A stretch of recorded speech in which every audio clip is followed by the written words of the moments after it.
This is a Global National Special Report. The Queen Mother, a fond farewell. Here is Kevin Newman.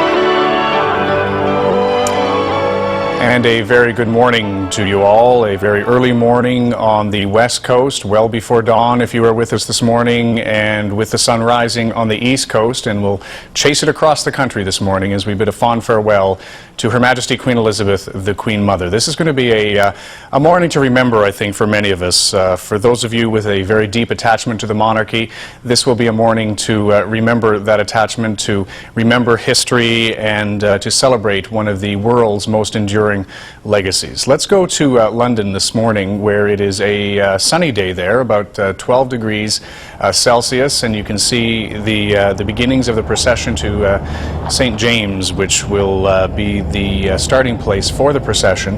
The procession, just for a little bit of background as we begin this morning, is the movement of the Queen Mother's coffin from where it has been in the last few days, and you can see the gun carriage there. That is the ceremonial carriage that will carry her coffin from St. James to Westminster Hall, and that is only about a kilometer long, that voyage. It takes only about 20 minutes, 28 minutes actually, but it will be a degree of pomp and circumstance through the streets of London that city has not seen since 1952, which was the passing of King George VI, of course, the husband of Queen Elizabeth, the Queen Mother. Well, for those of us with perhaps only a passing interest in the monarchy, this is going to be an interesting morning to learn a little bit more about history and to better understand the British traditions that Canada was partly founded on. Surely to be a morning to remember. And as we watch the carriage approach St. James, I want to admit, as we begin this morning, we'll be with you for about an hour and a half. My own limitations, those of my generation as well probably, that have known the family largely as a source of storybook romance, or in some cases the scandal in the papers. I have done my best to read and learn over these past few days, and in fact years, having covered several royal tours myself, but I am by no means an expert, so we have invited a couple of them in this morning to help guide us through this morning of tradition, of pomp and circumstance, as I said, and of course of history. Some of the traditions we're going to witness today are many, many years old, in some cases up to 1,000 years old. So I'd like to introduce the two gentlemen who will be with us this morning, helping guide us through it. They are standing by in the newsroom of the National Post this morning. John Geiger, on your left, a reporter from the National Post who wrote a really interesting, or helped to edit as well, a fascinating supplement on the life of the Queen Mother that appeared in the National Post last weekend.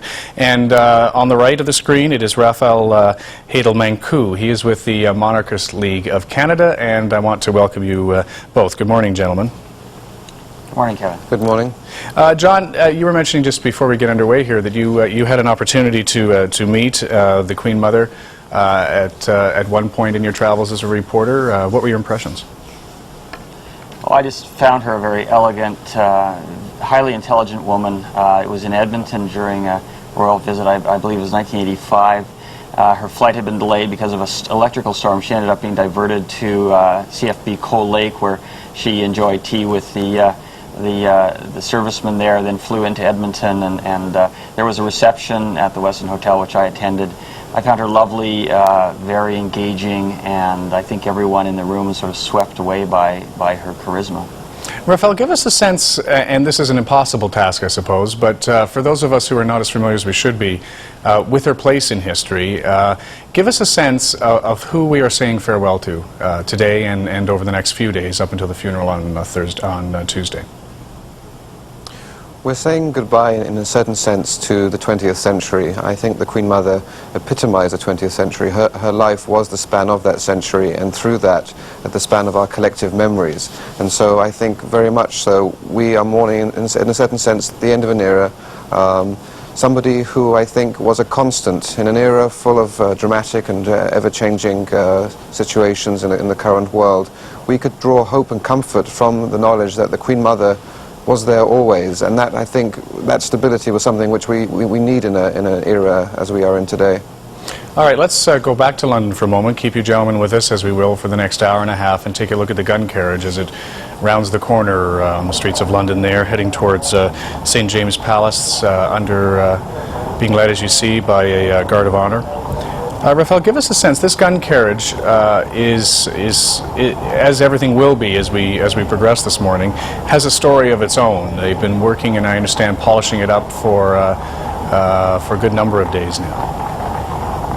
Yes, this is being pulled, as you'll see. The gun carriage and the horses belong to the King's Troop, Royal Horse Artillery. The Royal Horse Artillery are responsible for the gun salutes fired on royal occasions such as this, and anniversaries and remembrance days and so forth, and they're also in charge of ceremonial and state funerals. It's quite fitting, I think, that they are the ones in charge of today's ceremonies, in large part because King George VI was responsible for ensuring that they had this ceremonial role. In 1939, the last portion of the Royal Horse Artillery was mechanized, but King George VI expressly stated that the artillery was to maintain a ceremonial aspect, and upon inspecting the troops, he gave permission for the regiment to be called the King's Troop, and the current Queen has permitted the regiment to continue using that, and so it's very fitting that King George VI's spouse should be carried to her final resting place and to her lying in state by this regiment. So many of the regiments that we're seeing now and that we're about to see as the morning unfolds have a connection to the Queen Mother's life and her history as well. John, how involved was the Queen Mother while she was living in what we're about to see, and in deciding precisely the order of events and how her passing was to be honored? Well, she of course approved all of the events we're about to see unfold. This was part of a plan that was approved by Her late Majesty, and of course the inclusion of various regimental representation from Canada. We'll be seeing the Canadian Forces Medical Services represented, the Toronto Scottish Regiment, the Black Watch, Royal Highland Regiment of Canada. These are Canadian regiments for which Her Majesty had a special link historically, and they will all be participating in the service or the procession that we're about to witness. Rafal, some traditions are going to be set in this as well. Traditionally, I gather it is just the male members of the royal family that are part of the procession, but Princess Anne, the Princess Royale, I gather, will be given a place of honor as well. Yes, the Princess Royal will be breaking with tradition on this occasion and will be walking in the procession. It's believed that the Princess Royal received the permission of the Queen Mother. The Queen Mother, as John was saying, was very much involved in the planning of this funeral. The funeral has been planned for a long time, and in fact many of those involved in the planning have since retired, so long has Her Majesty lived. But it is believed that the Princess Royal received permission from the Queen Mother to break with tradition in this interesting way. All right, gentlemen, we're going to break away from the live coverage just for a moment here. For those of our viewers who are not as up as they would like to be at this point of the Queen Mother's role in history and importance to Canada as well, Sean Mallon, one of our global national reporters, has put together this story, which will background you and perhaps put the events that you're about to see in better context.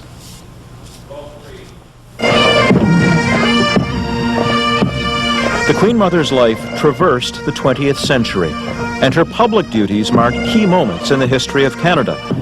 Hugh Stewart commanded one of her Canadian regiments. She loved Canada, and she said so many times. She said, "I love Canada," from the first time George and I came here. Quebec has seen and has been conquered by the democratic graciousness of their king and queen. It was a sensation, the first visit by a British monarch, all the more dramatic because the arrival of the Queen and King George VI came in 1939, only months before the outbreak of World War II. Here she invented the Royal Walkabout, plunging into a crowd of veterans to shake hands. Veterans and public alike break through military and police lines. They rushed forward to greet their sovereigns personally as fellow citizens. In Toronto, the royal couple attended what was then called the King's Plate, a horse race she would attend often in her 11 visits to Canada. With the arrival of the war, she took on the role of inspirational leader. The Queen passed along the ranks of the battalion, stopping to chat with the men and winning all hearts with her charm and grace. The royal family made a statement by remaining in London throughout the Nazi bombing, even when Buckingham Palace itself was hit. When her husband died, she was only 51.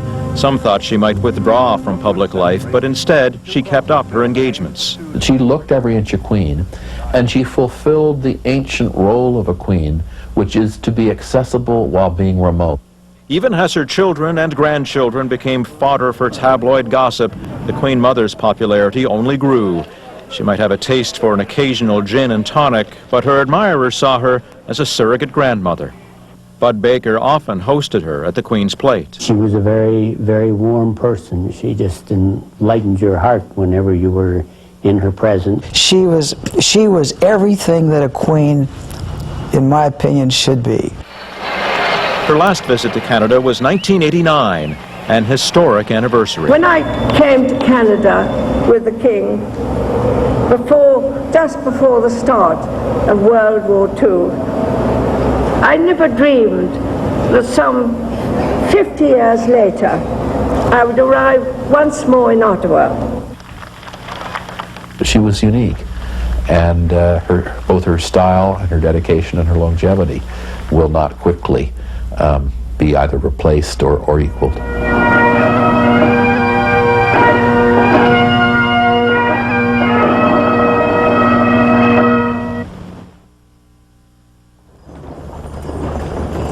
Returning now live to London, where we are preparing to see the pallbearers who will accompany the Queen Mother's coffin.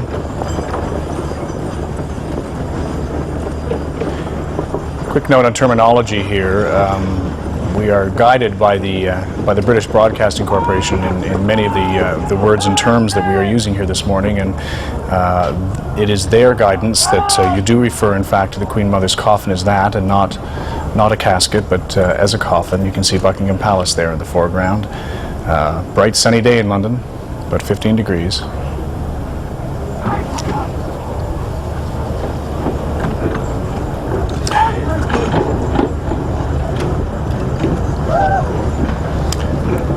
Welcome back into our discussion. Rafe Heydel-Mankoo from the Monarchist League of Canada and John Geiger from the National Post. And gentlemen, it looks as if we're preparing here for a gun salute. There was a 41 gun salute a couple of days ago to the Queen Mother. The only time that had been done previously was, I gather, at the death of King George VI. Yes, this will be a 28-minute gun salute today, 1 minute for one gun salute for each minute of the procession, which is a bit different to that of the state funeral of Sir Winston Churchill, the last great funeral we've known in 1965, and that was a 90-minute gun salute, one for each minute of the former Prime Minister's life. That, of course, was a longer procession, so they were able to fire guns for a longer time. And Rafal, this is a great degree of pomp and circumstance, but this is not a state funeral, is it? No, this is a royal ceremonial funeral. Protocol dictates that state funerals are to be accorded only to the sovereign and in exceptional circumstances to other notable Britons. In history, we've had state funerals for Admiral Viscount Nelson, the Duke of Wellington, Prime Minister Gladstone, and Winston Churchill. It's not really traditional to give the consort to the sovereign as a state funeral, and indeed the Queen Mother wouldn't have expected one.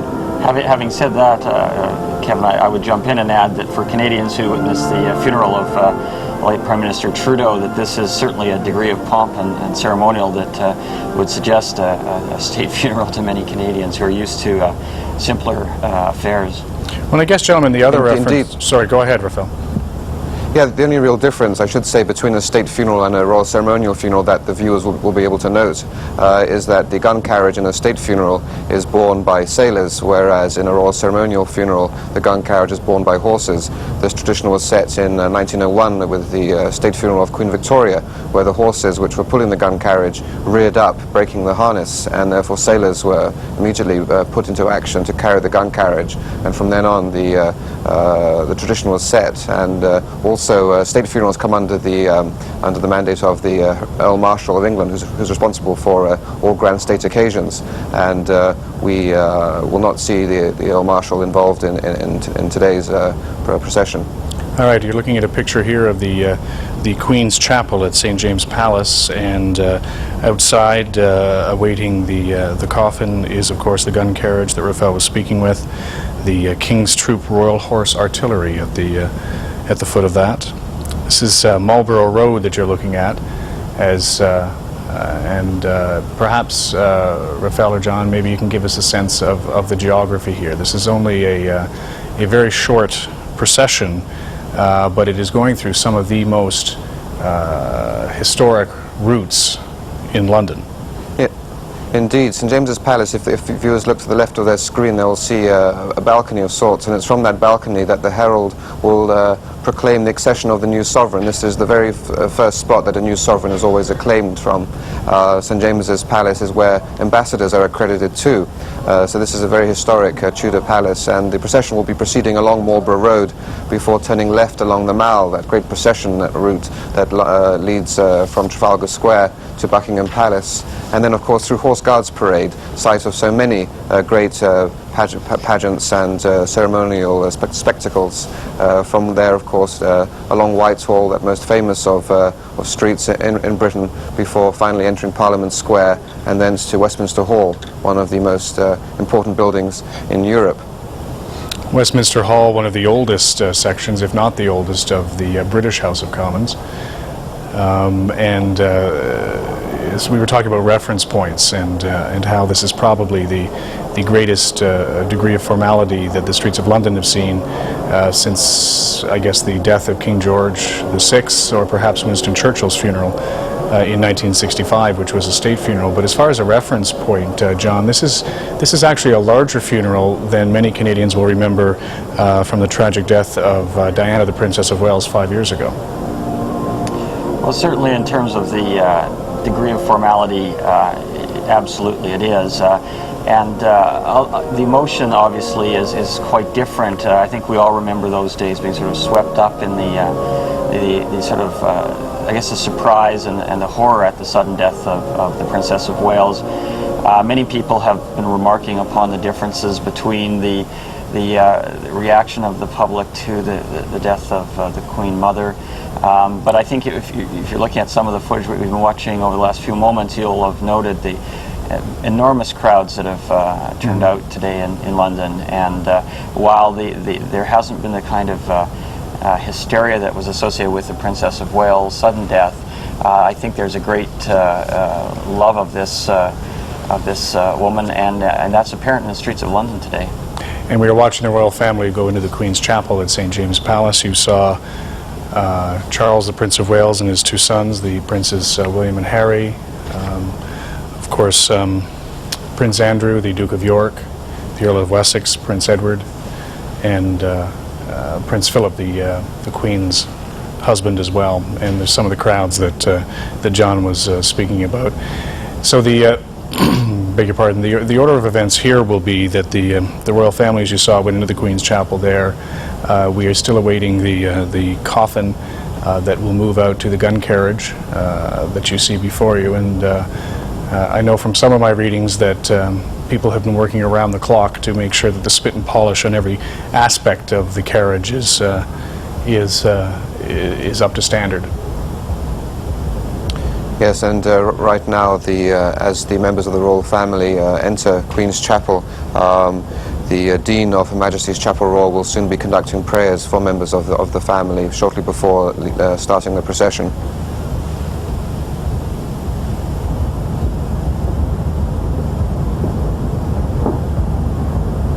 You can hear the salute in the distance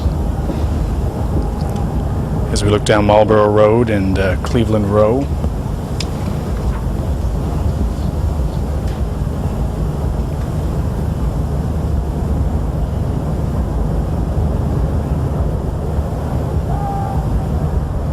These guns are in Green Park, which is right next to Buckingham Palace, and Canadians will find it interesting that this is also the site of a Canadian memorial to those Canadians who travelled to Europe to help fighting in the Second World War, unveiled with the Prime Minister and the Queen. And also, of course, Canada gates are there, right to the right-hand side of Buckingham Palace, facing it, with the coats of arms of the provinces. And of course, the Queen Mother's role, John, in fortifying Britain during the Second World War, particularly during the London Blitz, is probably how many people will best remember, and perhaps how history will remember her too. Well, absolutely. That role was pivotal. She was, of course, in the tour of Canada in 1939, was involved in rallying Canadians to that noble cause, and her refusal to leave the palace, the refusal of her to send the children away.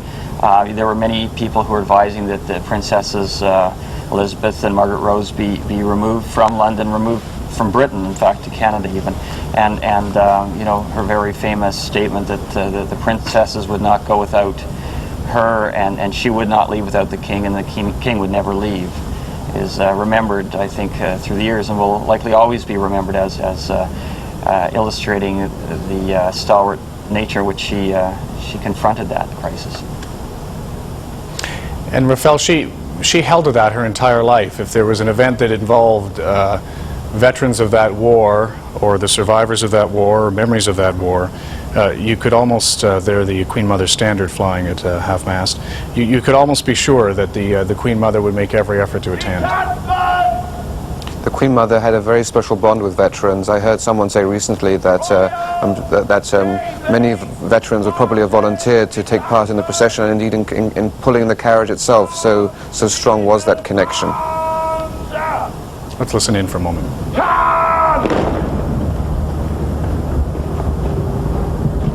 Royal Navy marching detachments.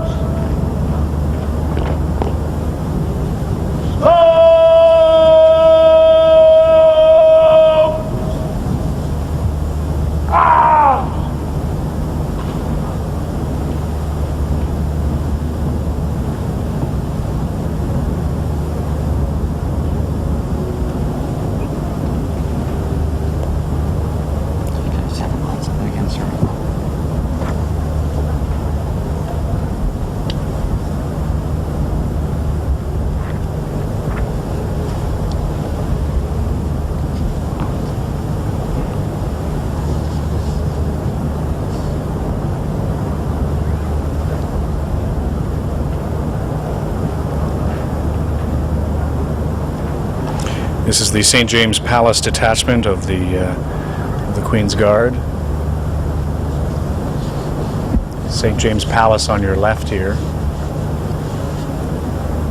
And then, Rafal or John, correct me if I'm wrong, we are looking toward the Mall, which is where the coffin will begin a very long procession just bordering on St. James Park. That's right. In the center of London. And now I think these are, I can't really see, but I believe these are members of the Queen Mother's royal household who are probably gathering now. And these would have been the people who would have attended the Queen, and many of them for more than 50 years, as I understand. Yes, indeed. The various equerries, private secretaries, assistant private secretaries, and so forth. The male members of the household only. And here I think we see the Dean.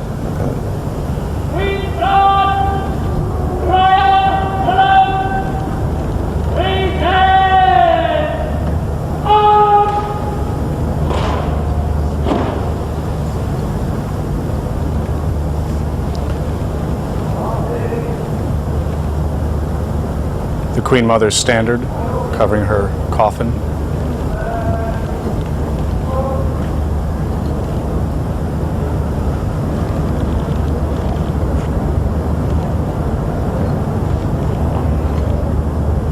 The bearer party is made up of 8 members of the Irish Guards. There we have Peter Phillips and Prince William.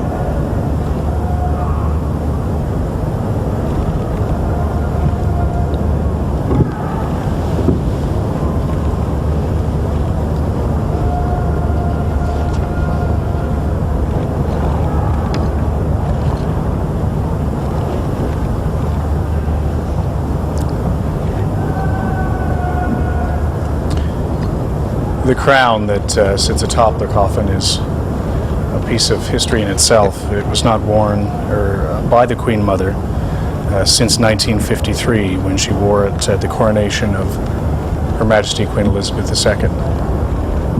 That's right, and the arches of the crown were removed for the coronation of the Queen. It was made for the Queen Mother specifically in 1937 for the coronation of her husband, and the famous Koh-i-Noor diamond, one of the most famous diamonds in the world, is set into the Maltese cross which surmounts the crown. And the wreath there that we see now is a wreath from Majesty the Queen to her beloved mother. The diamond you mentioned, Rafal, believed to have first surfaced in history in the year 1304. That's right. I think the Afghanistan people were the first people to earn the diamond before being passed on to the Sikhs, and from there Dalip Singh passed it on to Queen Victoria, Dalip Singh being King Maharaja of the Sikhs.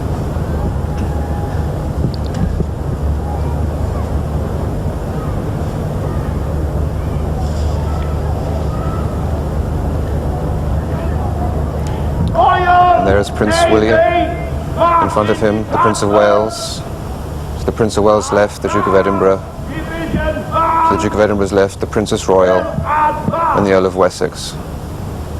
And of course, seeing the Princes William and Harry there, tremendously evocative of when they followed their mother's coffin through many of these same streets.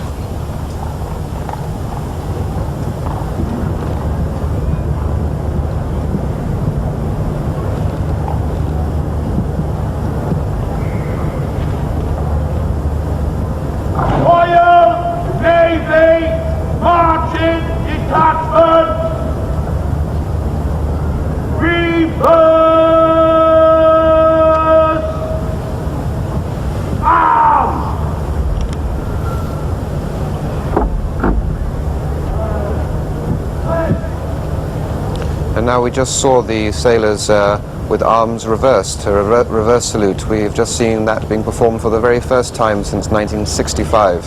The funeral of Winston Churchill was the last time that there was a reverse salute.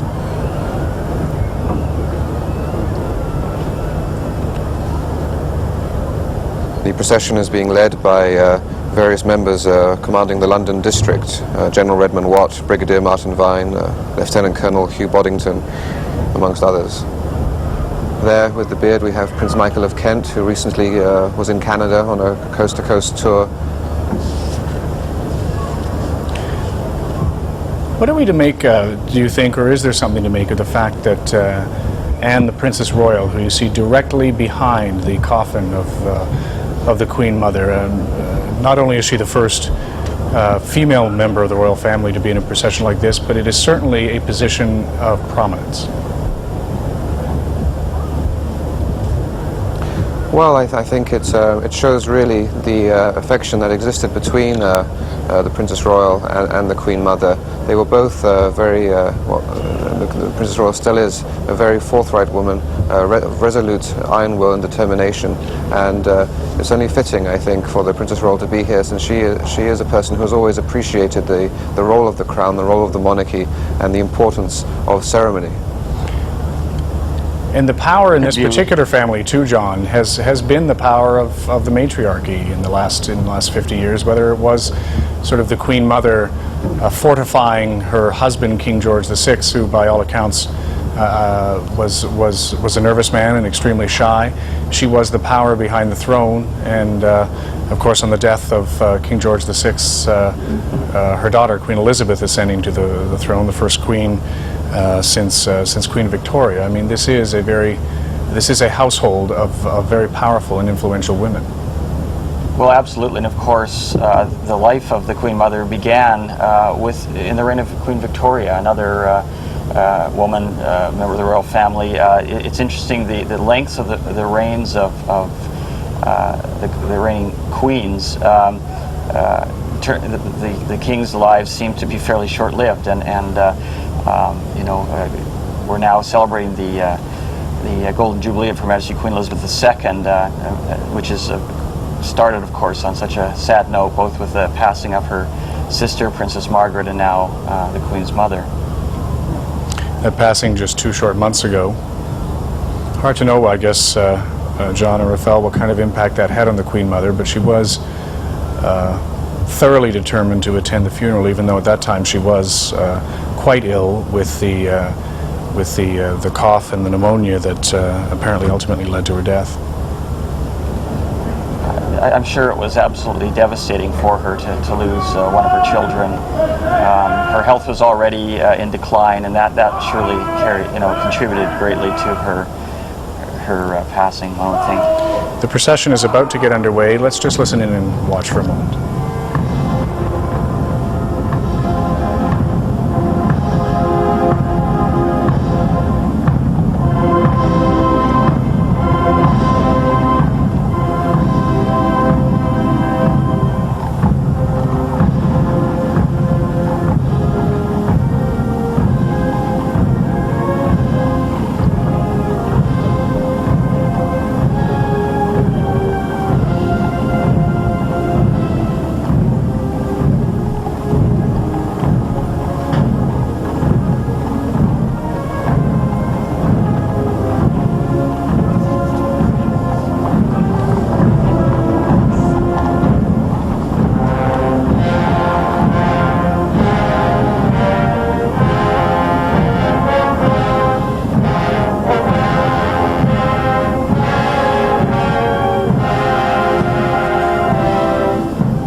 Side of the coffin we see 5 men standing on either side. These are the 10 pallbearers who were drawn from units associated with the Queen Mother, including 8 colonels of regiments with which she was associated.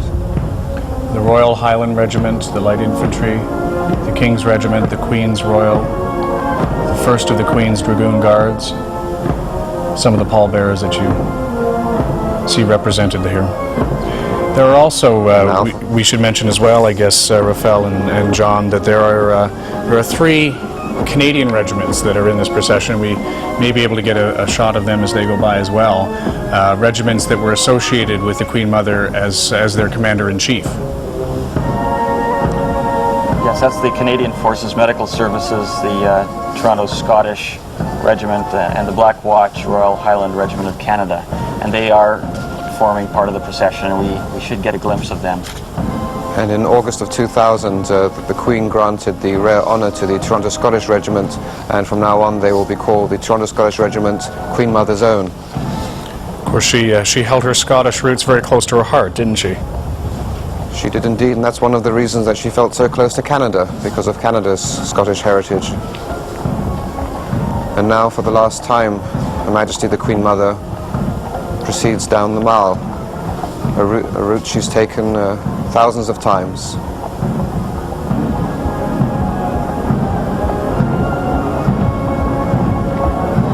The sashes which the senior members of the royal family are wearing over their shoulders are from the Order of the Garter. What is that, Rafal? The Order of the Garter is the oldest order of chivalry in the world, dating back to the 14th century, and It is the only order in the orders of chivalry under the monarchy which is worn over the left shoulder to the right to signify its rare place, and it's only 24 knights can exist at any one time, and it is the single highest honor that can be accorded to a person.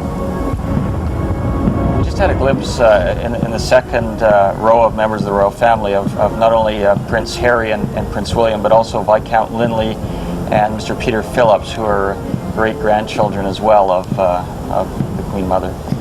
Peter Phillips, Anne's son, and Viscount Linley is Princess Margaret's son. Right, exactly.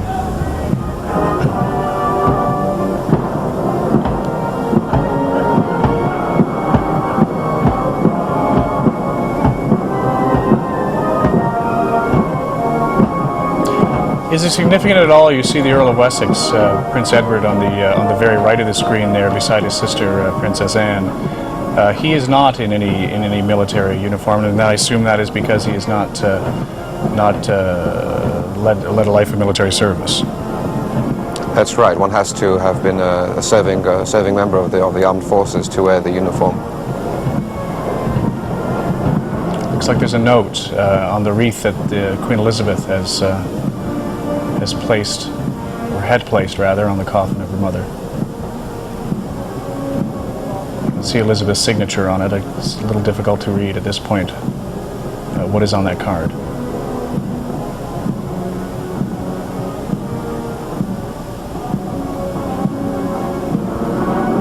Someone with better eyes than me believes that it says "in loving memory." Buckingham Palace in the background there as they turn down the Mall. The Mall, I beg your pardon. And the Mall was the great procession route laid down by Edward VII as a suitable avenue leading up to Buckingham Palace for state occasions. It's seen happy times and, as we see here, sad times. And there is a statue of King George VI, arguably one of our greatest constitutional monarchs and loving husband of Queen Elizabeth, the Queen Mother, interred now in the chapel, St. George's Chapel at Windsor, where he will soon be joined by the Queen Mother.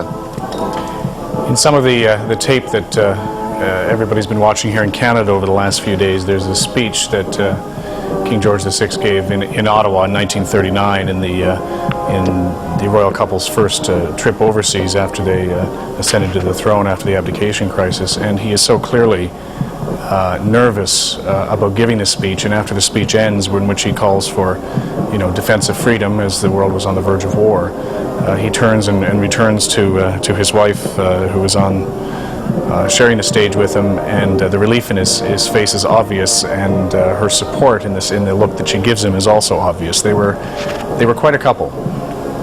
Well, it's interesting that Lord Deeds wrote a wonderful piece which we published in the National Post a few days ago, and he argued that in spite of the enormous contribution of the Queen Mother during the Second World War in London, during the Blitz, that really it was the role she played at the time of her husband's accession to the throne that made her and made his reign so successful, that that was her finest hour in Deeds' words, and you really can see the role throughout that tour in 1939, the role that she played. She was such a pivotal figure, such a support to the late king. These are the bands of the Royal Air Force who have just passed through Horse Guards Arch.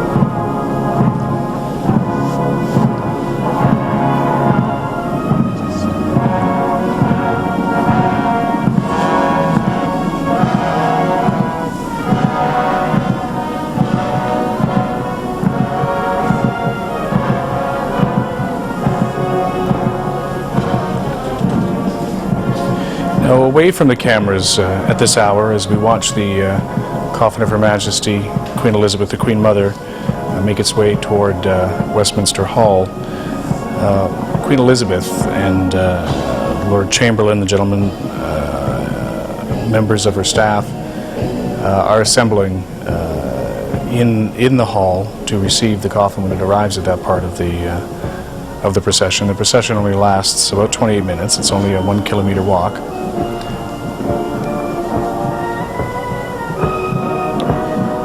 The female members of the royal family will indeed all be in Westminster Hall with the Archbishop of Canterbury, amongst others, and the Lord Great Chamberlain, the Marquess of Cholmondeley, and Lord Chamberlain and Blackrod, and the Speaker of the House of Commons, where they'll be awaiting to receive the coffin. And here we see a nation mourning, coming out to pay last respects to someone who deeply touched all of their lives.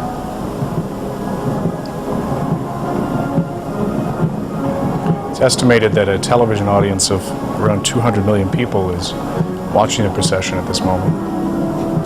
Somewhat less than watched the funeral of Diana, the Princess of Wales, but that was obviously a very different situation with the shock of her tragic death. The Queen Mother was particularly close to Charles, I understand. Rafal, could you talk to us a little bit about that relationship, and then we're going to listen to his eulogy for his grandmother, which was, I thought, particularly poignant. Yes, indeed. The Queen Mother really did fill an extremely important part in the Prince of Wales' life, especially after the death of Earl Mountbatten of Burma, Lord Louis Mountbatten, who really was another formative role model for him. The Queen Mother and he shared much in common, a sense of humour, common interests, and she really was a guiding force through much of his life. And so, and we must remember that the Queen delayed announcing the death of the Queen Mother until the Prince of Wales had been notified. He was skiing at Closters. There really was a deep bond here, and the Prince of Wales really has been devastated by the loss of his beloved grandmother. We have tape of the comments he made earlier this week, and I think it might be fitting to sort of run part of that tape now as we watch the coffin of his grandmother pass in the streets of London.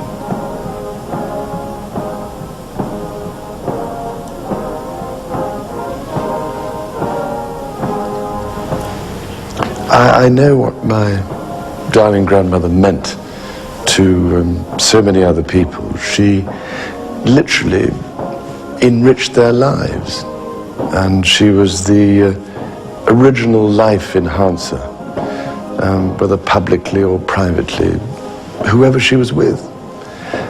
And in many ways, I think she'd become an institution in her own right, a presence in the nation, and in other realms and territories beyond these shores.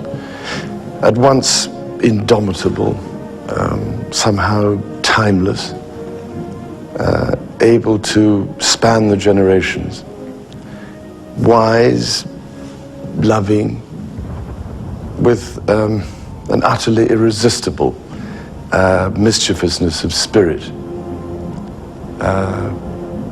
an immensely strong character, combined with a unique natural grace and an infectious optimism about life itself. Above all, though, she understood the British character, and her heart belonged to this ancient old land and its equally indomitable and humorous inhabitants, whom she served with panache, style, and unswerving dignity for very nearly 80 years. I know too what she meant to the whole of my family, particularly to the Queen, for whom she was always such a stalwart and sensitive support, ever since my grandfather died, when he was only 2.5 years older than I am now. And for me, she meant everything. And I had dreaded this moment, along with, I know, countless others. Somehow, I never thought it would come. She seemed gloriously unstoppable. And ever since I was a child, I adored her. Her houses were always filled with an atmosphere of fun, laughter, and affection. And I learned so much from her of immense value in my life. Apart from anything else, she wrote such sparklingly wonderful letters, and her turn of phrase could be utterly memorable. But above all, she saw the funny side of life, and we laughed till we cried. And oh, how I shall miss those laughs. And the wonderful wisdom born of so much experience and of an innate sensitivity to life. She was, quite simply, the most magical grandmother you could possibly have. And I was utterly devoted to her. Her departure has left an irreplaceable chasm in countless lives. But thank God, we are all the richer for the sheer joy of her presence and everything she stood for.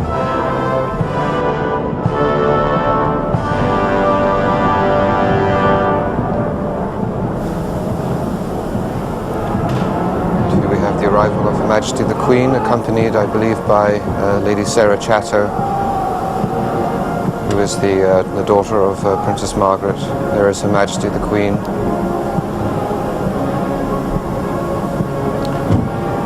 Outside Westminster Hall, preparing for the arrival of the coffin. Here we see the Queen Mother, the Queen Mother's coffin entering Horse Guards Parade, which is the site every June of the Trooping of the Colour, the annual birthday celebration for the Queen, but quite a different occasion now.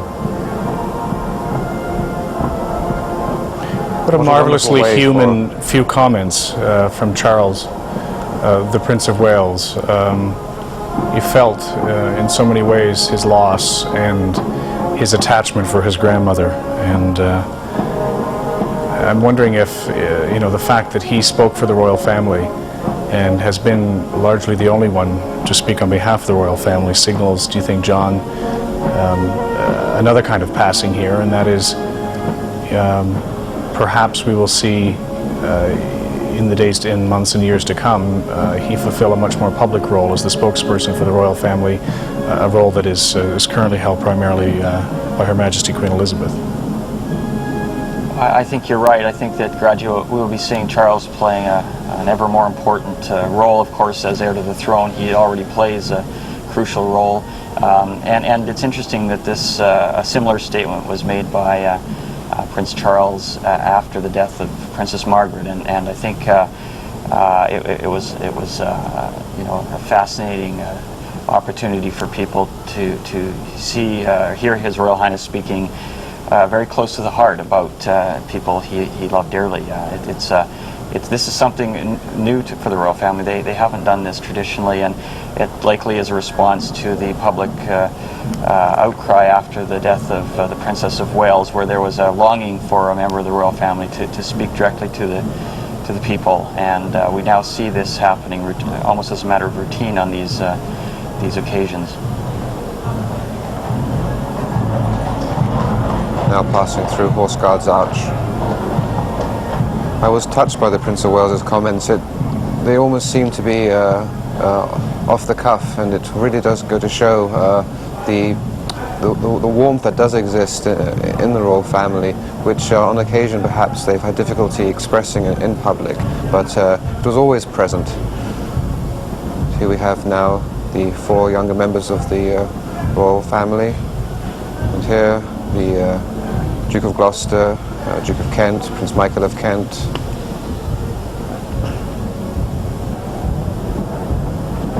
Members also Turning of the Queen Mother's immediate family as well, her direct family, Simon Bowes Lyon, the Earl of Strathmore and Kinghorn, Lord Glamis, the Honourable Albemarle Bowes Lyon. Yes, the 18th Earl of Strathmore and Kinghorn, as well as his son, Lord Glamis, are there, and two of the Queen Mother's nephews, Mr. Simon Bowes Lyon and the Honourable Albemarle Bowes Lyon.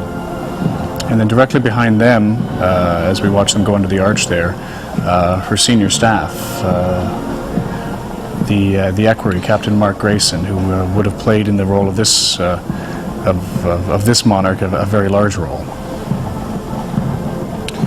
Very much so, and any of our viewers who may have written to the Queen Mother to offer her their congratulations on her 100th birthday, for example, would have received a reply most likely from Sir Alistair Aird, her private secretary, who is also much in the procession today. And of course, leading the royal household is Right Honourable the Earl of Crawford and Balcarres, who is the Lord Chamberlain who was Lord Chamberlain, I should say, to the Queen Mother. Looking down Whitehall, there probably the single most historic street in London. That is where the Prime Minister's office is, the Cabinet Office, where various wars have been waged from, the Treasury, and we don't see it here, but not very far from here, the House of Commons. Yes, and passing, I think that's the Foreign Office, and this too is where, right now, they're very close to the banqueting hall, the last part of Westminster Palace, Whitehall Palace, sorry, where King Charles I was executed. Downing Street is just off to the left here, the 10 Downing Street, of course, the official residence of the Prime Minister, Tony Blair. And here is the cenotaph, where for nearly 80 years the Queen Mother came year in, year out to lay a wreath on Remembrance Sunday.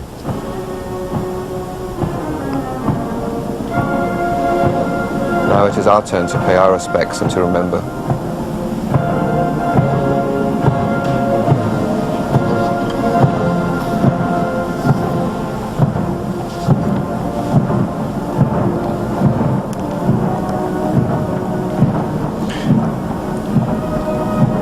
The personal standard of the Queen Mother there, that of course was flown on Parliament Hill to commemorate her 100th birthday. It was a gesture of the Government of Canada, and so many Canadians would have seen that standard flying in Ottawa. The crown, as we said a little bit earlier, not worn by the Queen since the coronation of her daughter, Queen Elizabeth, in 1953. The only crown jewel, I understand, and the only crown that is made of platinum, so it is particularly heavy.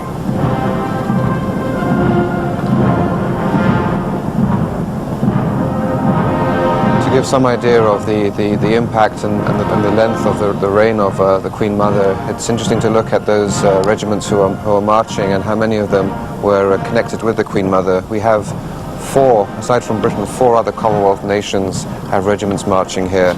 South Africa, New Zealand and Australia, along with Canada, all have a deep connection with the Queen Mother.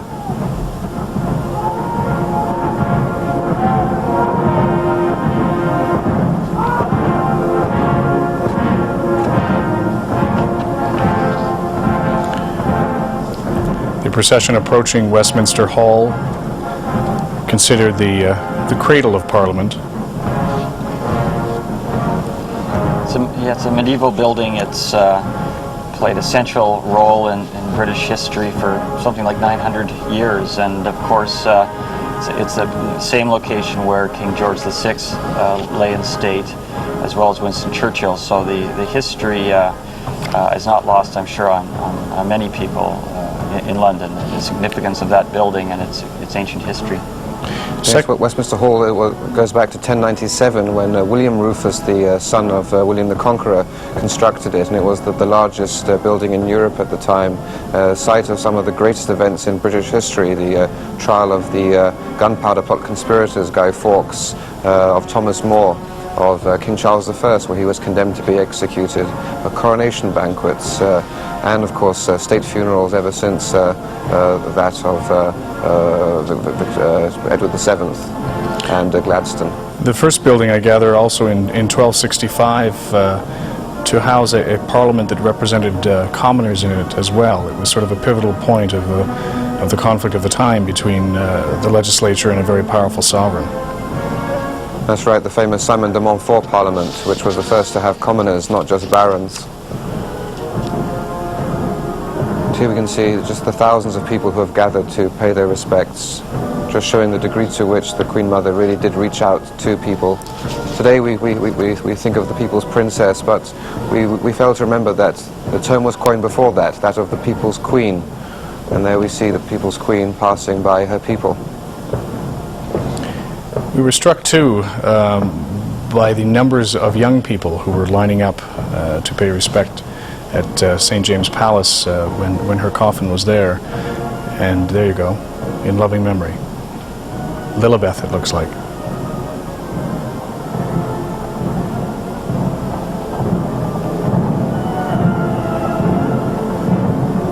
These are members of the Royal British Legion with their colours lowered.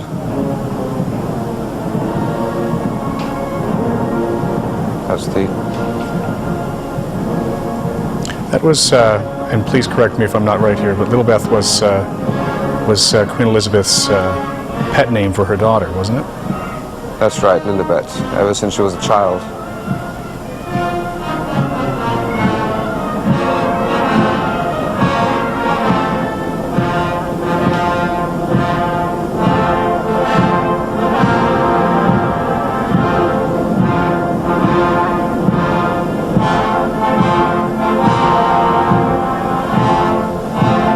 As you can see, the sidewalks of Whitehall packed to capacity.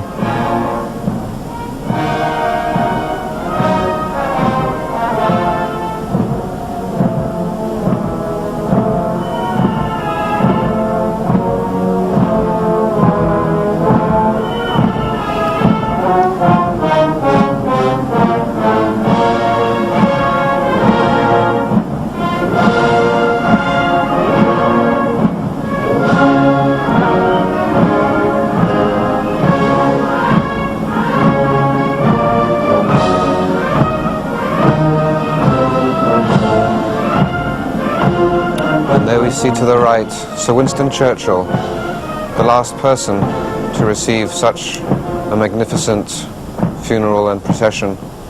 Not since '65 have Britons, or indeed anyone in the Commonwealth, seen something of this magnitude. Quite extraordinary, of course, because these state funerals are usually reserved for sovereigns, but it was a measure of Britain's thanks to Winston Churchill for his role as a war leader that the decision was made to give him a state funeral as well. Indeed, and the sovereign never attends state funerals usually, and the Queen broke a tradition and did attend that funeral. It's interesting. Many of our viewers will also... Go ahead, John, sorry. I think many of our viewers will also remember, of course, the funeral of John F. Kennedy of the United States, and that procession, which is evoked by the gun carriage here. We recall heads of states from numerous countries attended that service, and so there are some similarities with ceremonial we've seen in the United States as well. I'm struck by how often this procession, as it weaves its way through the streets of London, parallels the farewell to King George VI. That was in 1952. It was almost 50 years ago. But is it simply tradition, do you think, Rafal, that the Queen Mother has requested so many of her own procession to pass by points that were important to both of them? Or do you think, and who can say perhaps, but the House of Commons, you see there, Big Ben on the left, or do you think that it is a sign of the lingering attachment that she had for her husband? It's difficult to say. The route is a traditional route which is usually taken, but there was a diversion through Horse Guards Road, and one wonders whether that was to pass by the statue of King George VI. Which we saw. Their love was really, that their love really does span the generations, and she, I'm sure, is to her dying days remained as deeply in love as she was before. We celebrate the Queen's Golden Jubilee this year, but we must also remember that this was also the Golden Jubilee of the Queen Mother as Queen Mother. For 50 years she had been a widow, and it is rather sadly ironic that Her Majesty the Queen Mother should die 50 years also after her husband. It's remarkable, though, other than what we've talked about, which is the stuff of history books and public record, how little we knew about her. She gave her one and only interview, I gather, in 1923 when she was engaged to the then Prince Albert, who became King George VI. And that was the last interview she gave in 1923. Was she a family woman? What do you know about her as a person other than what is known in the history books and the research? Well, I think that she was burned by that interview she gave. She was reprimanded for it at the time by the then king, and she didn't repeat that mistake. And I think, very much to her credit, I think that there's not a lot has been served by press interviews by members of the family. Remember the Princess of Wales and Prince Charles and the controversy that associated their decisions to sit down and consent to interviews. Really, the Queen Mother spoke to people when she met people, and she spoke with her eyes, and she spoke at numerous occasions throughout her long life. And I'm not sure what would have been served by having sort of in-depth tell-all style interviews. Which she probably never would have done regardless of that. Let's watch for a moment. The procession has arrived at Westminster Hall.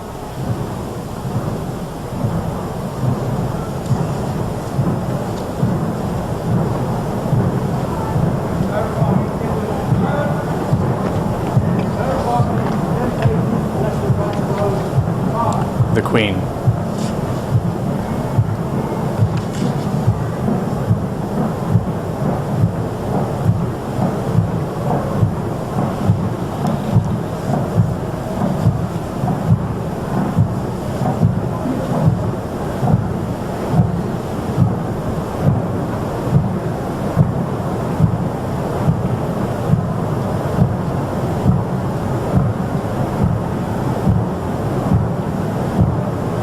Here the coffin is borne aloft again by 8 members of the Irish Guards.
The Archbishop of Canterbury leading the procession into Westminster Hall.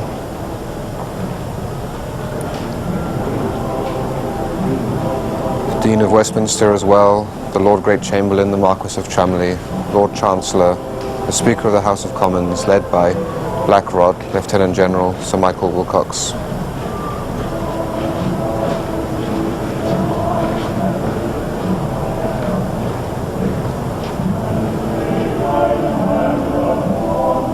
And there we have Westminster Hall with that fine hammer beam roof put in place by King Richard II.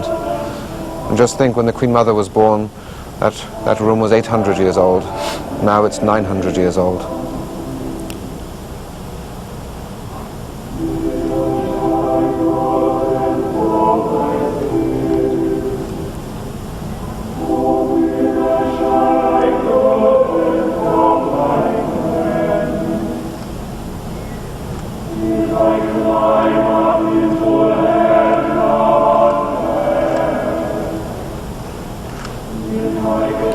Members of Parliament on one side of the hall. Yeah, we saw Tony Blair and Ian Duncan Smith, leader of the Conservative Party. And on the opposite side of the hall, members of the House of Lords. And now the coffin approaches the catafalque, the ceremonial funeral platform, draped in purple velvet, garnet felt, and decorated with gold braid. And once the coffin is placed on that catafalque, the lying in state of Queen Elizabeth, the Queen Mother, will commence.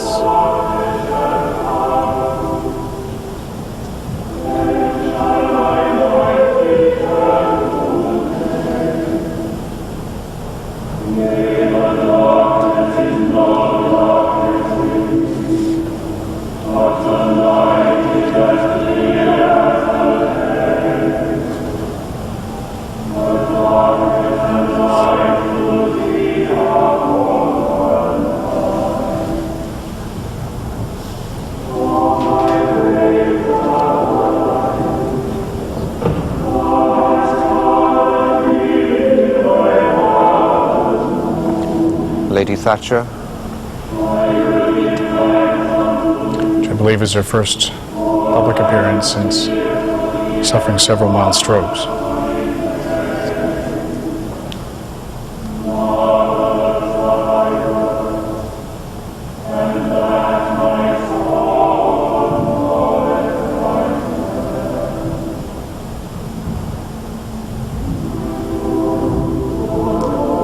And so the official lying in state period begins.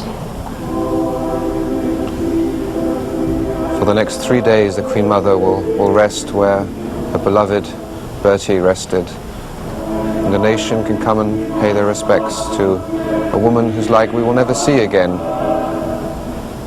Born a Victorian and raised an Edwardian. A person who spanned the century and in many ways epitomized all that was truly noble in the human spirit. She is the last great figure of the Second World War to pass as well. Churchill, so many other great leaders, and you know, for those of our viewers who don't believe she was that pivotal, it was Hitler who said that she was perhaps the most dangerous woman in Britain for her ability to rouse the spirits. Let's listen to the Archbishop of Canterbury.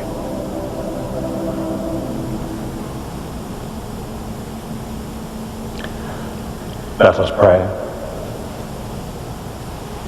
O Lord, our Heavenly Father, Almighty and everlasting God, we remember before Thee our sister Queen Elizabeth, the Queen Mother. We give thanks for her example of faithful duty and unwearied service, and for the loyalty and love which she inspired.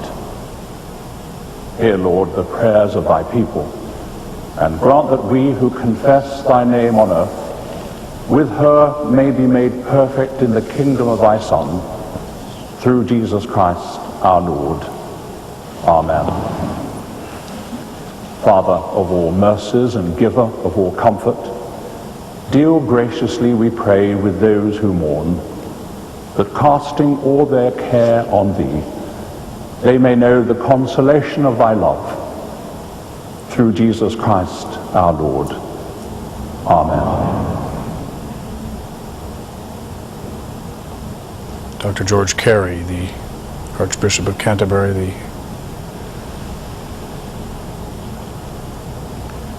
The 103rd Archbishop of Canterbury, and indeed the first not to have attended either Oxford or Cambridge, another sign of the changing times that we have seen over the course of the Queen Mother's reign and life. Of course, the Queen herself is the head of the Church of England.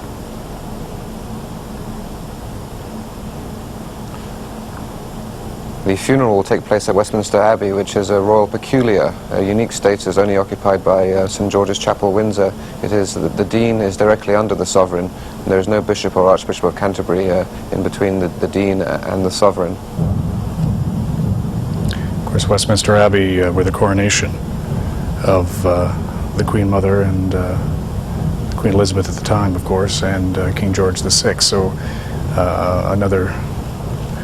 another point of connection with her life.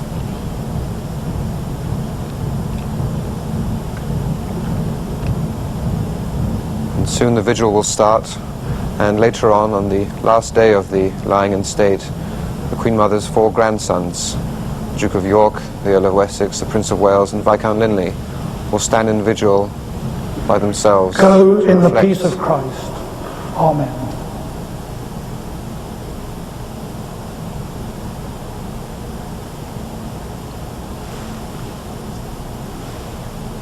There is some precedence for that vigil, but it has not been done for, I think, well, at least in the past century.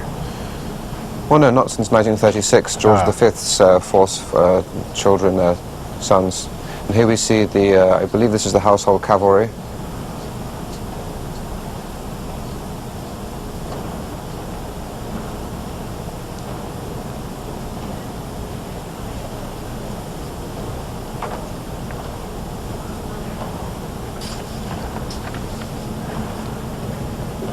The public will be able to view this scene in about 2 hours' time. We're told the lines began forming about 5 o'clock this morning in Britain, and that was it is now currently 12 in London. And so those lines are going to be long. They will continue through the weekend until Tuesday, until late Monday actually, and then the funeral in Westminster Abbey on the Tuesday.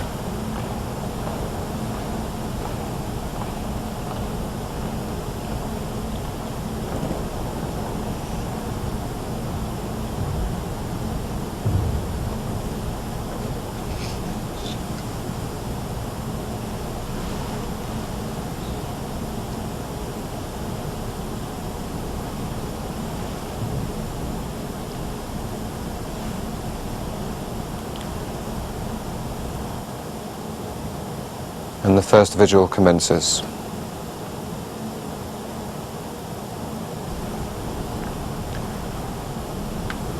And to the right, the Lord Great Chamberlain and Lord Chancellor pass off.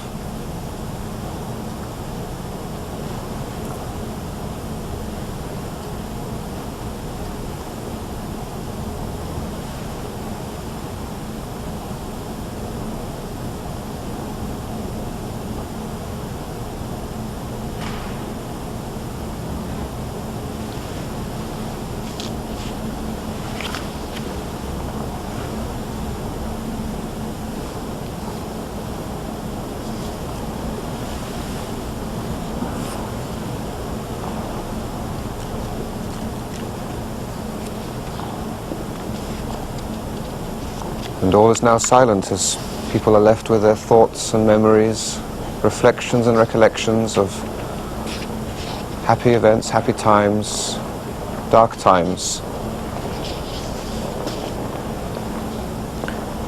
The magnificent Gothic architecture.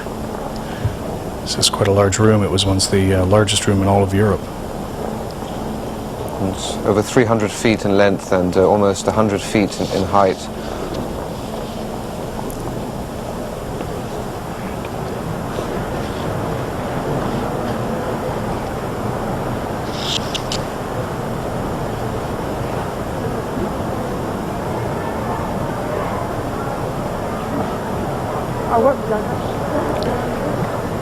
Senior members of the royal family leaving the hall.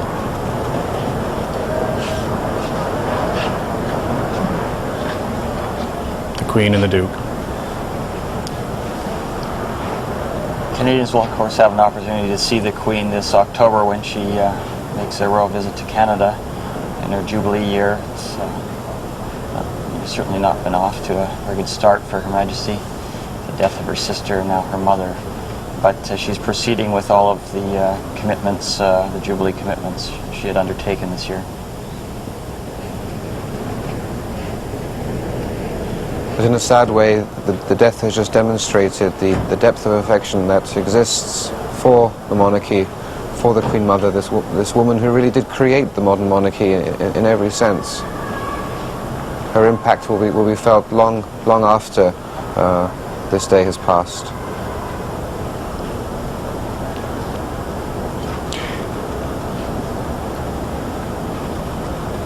And as we watch the Prince of Wales and his brothers enter their limousines, we're going to cut away for just a moment to a piece Linda Boyle from Global National has put together for us on the kind of week this has been for the royal family, the way that they have displayed their affection for the Queen Mother, and also in many ways led their country in mourning her loss.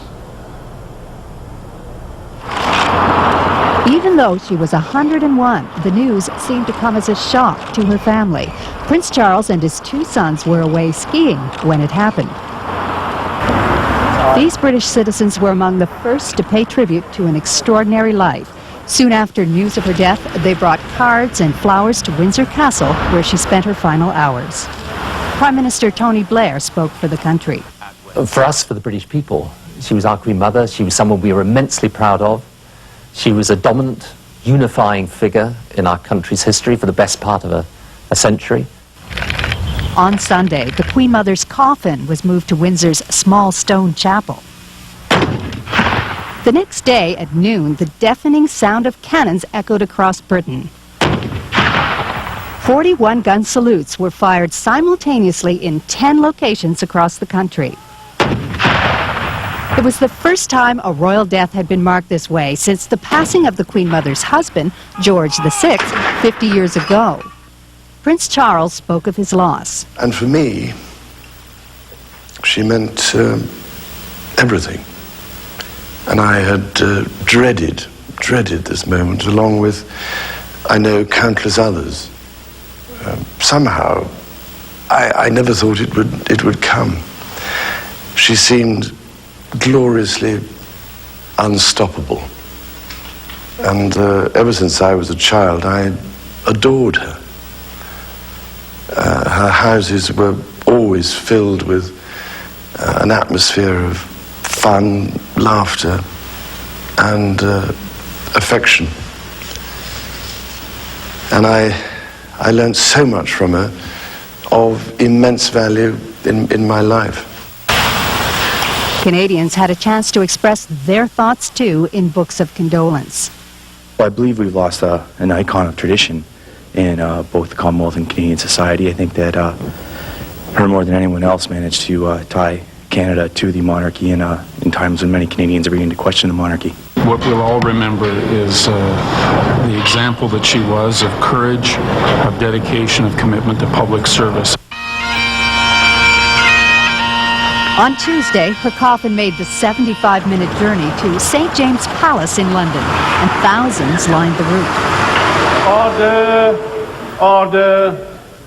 I invite the House to rise and observe a minute's silence in memory of Her Majesty Queen Elizabeth, the Queen Mother. And British Parliament was called back from a holiday break for this moment of silence. I beg to move that an humble address be presented to Her Majesty, expressing the deep sympathies and condolences of this House. Prince Andrew announced that he and his brothers, Charles and Edward, along with their cousin Lord Linley, would hold a vigil by the Queen Mother's coffin. We each had an individual and unique relationship with our grandmother. She was very, very, very special. And yesterday, the Queen spoke to well-wishers for the first time since her mother's death, saying that her mother had enjoyed a wonderful life.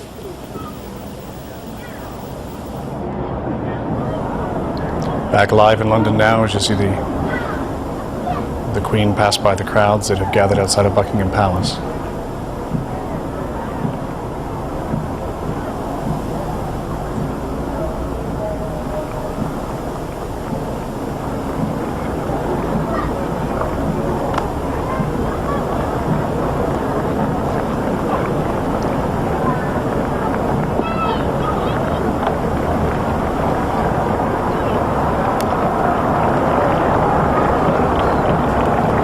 Rafal, I'm wondering, we heard in that piece that Linda just did, people talking about the grounding of the monarchy, how she, as long as she was alive, the monarchy had such a strong symbol of stability in her life. I'm wondering whether you worry now at her passing, whether that stability is shaken. No, obviously at the current time there is a gaping void in the royal family which the Queen Mother once occupied, and it'll never be filled. What we will have, though, is a new generation of royals coming up and in their own way changing the monarchy, making the monarchy evolve as it always has, and the monarchy will continue. It's survived 1,000 years, and institutions don't just fade away. The Queen Mother's impact on the royal family will be felt. She has modernized it over the years, and I certainly have the utmost faith in the new generation. Looking at members of the British Parliament here, and on the right actually members of the House of Lords, including Lady Thatcher. As you know, or well know, in Britain there's always a bit of creative tension between the House of Commons in particular and the royal family on issues of finances, but I guess a follow-up question to my first one, Rafal, and that's if, with the passing of the Queen Mother and the obvious enormous respect that people had for her, is there any concern that the relations between the royal family and the House of Commons, which after all has to okay most of the bills, might enter a new phase as well? No, I really don't see any connection there whatsoever, and I haven't heard that being put forward by anybody at all. To the left we see St. Margaret's, a small church in the shadow of that mighty edifice of Westminster Abbey, which is where Churchill and Pepys and Milton were married, not to each other, but at different points in history. We should mention that Tuesday morning I will be in front of the Abbey there for the funeral of the Queen Mother, which at this point looks like it will be take about an hour. And you can be sure that the groups of people that you already see lining up, I think you can see in the bottom left-hand of your corner there, that they will be waiting outside listening to the loudspeakers proclaim the final rites of the Queen Mother. That's Tuesday morning. Begins about 6 o'clock, and that's Toronto time, about 4 o'clock Mountain and 3 o'clock Pacific. And just 5 years ago, the Queen Mother was at Westminster Abbey for the funeral of Diana, Princess of Wales. She was last at the Abbey, I believe, last year for a remembrance service. All right, joined now John Geiger and Rafe Heydel-Mankoo, who have been helping me tremendously and hopefully helping you as well understand what you've been seeing this morning on the streets of London. It has been a morning of deep tradition, and also a reminder of the deep history and the attachment to the British Crown as well. John, as you watch this go by today, it's interesting. The royal family, in some ways, people who remember the pivotal role that the Queen Mother played in the Second World War have obviously a very strong attachment to her, and developed that and held that through their lives. But people of our generation perhaps have a different view of her, and it's probably a little more benevolent. Many of us probably didn't even know that she was such a symbol of strength in the Second World War. What do you think young people take out of this today? And by young people, I mean people in their 20s and 30s who may think that the monarchy doesn't really play a role in our daily lives anymore. Are we reminded of things on a day like this? Well, obviously it has a tremendous effect on people, and I think that as you witness these sorts of events, you learn from them, and you understand that these are institutions that have lasted for centuries. This is an institution that has served Canada throughout its history. The special bond that Canadians have with the Queen Mother, I think, has been demonstrated in many ways this last few days, and so I think that I think looking at the people we have here today and our ages, there are new generations of Canadians who understand the value of the monarchy and understand the importance of tradition and our history. and the evolution of our institutions of government. And so I think that this sort of event, sad though it is, plays a very important sort of educational role for young Canadians. When so many people are listening and learning, Rafal, what does it mean to the Monarchist League of Canada? Do you, after events such as these, whether they're royal weddings, whether the passing of the royal family, do things happen with the Monarchist League? Is there any sort of renewed interest, and does that inevitably wane over time again?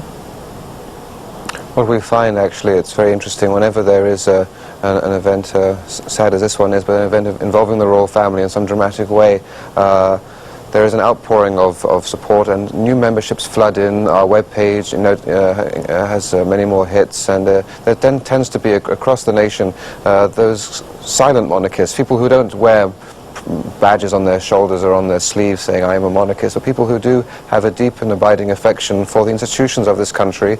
The monarchy has been with us since the very beginning. Our links go back to King Francis I of France. We have a dual heritage in our monarchical tradition, and we've known nothing else, and Canadians respect that, and they appreciate the continuity that it places in this nation, and the distinguishing factor between us and other nations. And so it's at moments like these that people do sit down and reevaluate and reflect on the importance of that institution. You mentioned, one of the distinguishing characteristics of Canada, especially at a time when, so many people argue that we're moving closer and closer to the United States. I want to show some pictures from this morning, people lining up in Britain. These, if you ever wondered whether or not the monarchy is there for the people of Great Britain, you can, I think we have some pictures of what it looked like this morning as people lined up, beginning, as I said, about 5 o'clock in the morning. Oh, I'm sorry, these are photographs of these are pictures of the procession, the grand procession as it began a couple of moments ago. And this was the first time that London had seen this particular ceremony since the passing of King George VI, and they had experienced, as you've heard this morning, the state funeral of Sir Winston Churchill in 1965, but this was the first royal funeral to show this degree of pomp and circumstance and tradition as well. I'm not sure if we have the pictures of the people lining up and gathering early this morning, but if we do.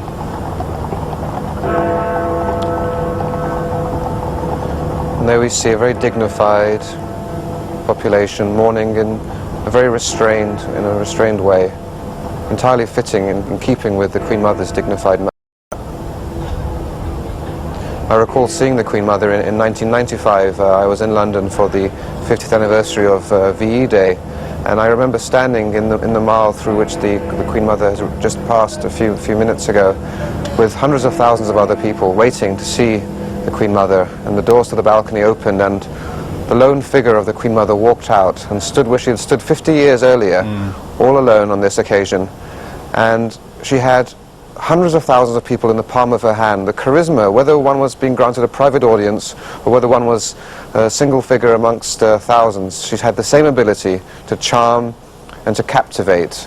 And that is something which I think we will dearly miss. Well, the echo of that historical moment too, because of course she shared that platform with the rest of the royal family and Winston Churchill at the end of the Second World War, and it was just such a marvelous thing. The royal family, I don't know, you probably do know whether or not the royal family had ever shared that particular balcony with a commoner in that way up until that moment, and to see her come out 50 years later on that same balcony and acknowledge the cheers of the veterans and the people of London. I mean, it must have just sent a chill up the spine of everybody there. And I think it showed to a new generation that although we think of the Queen Mother as our favorite grandmother or great-grandmother swathed in blue or pink chiffon, she was very much the iron fist in the velvet glove, and that iron will and resolute spirit served as a symbol of defiance against Nazi aggression. And indeed, only Winston Churchill was her equal at that time for mobilizing a nation, for standing up to tyranny. And when we look at that balcony, we can remember that there were other people in Europe in the 30s who stood on balconies, the Hitlers and the Mussolinis and Stalins of this world. And the crowds that were forced to cheer didn't cheer out of free will. They cheered because there was a Gestapo around the corner compelling them to adore. But the adoration that we have for the monarchy, for the royal family, for the Queen Mother, comes from free will and from love. We cheer the royal family because we want to. All right, Rafal, some tremendous final words, and we appreciate your help this morning in walking us through this, and also John Geiger from the National Post, your comments and context as well. Thank you, gentlemen. We appreciate your time. Thank you. Greatly. Appreciate it. My pleasure. And we're now going to return to regular programming across the Global Network. A reminder, a full wrap-up of this on Global National tonight in our live coverage Tuesday morning of the Queen Mother's funeral. I'm Kevin Newman. This has been a special report from Global National.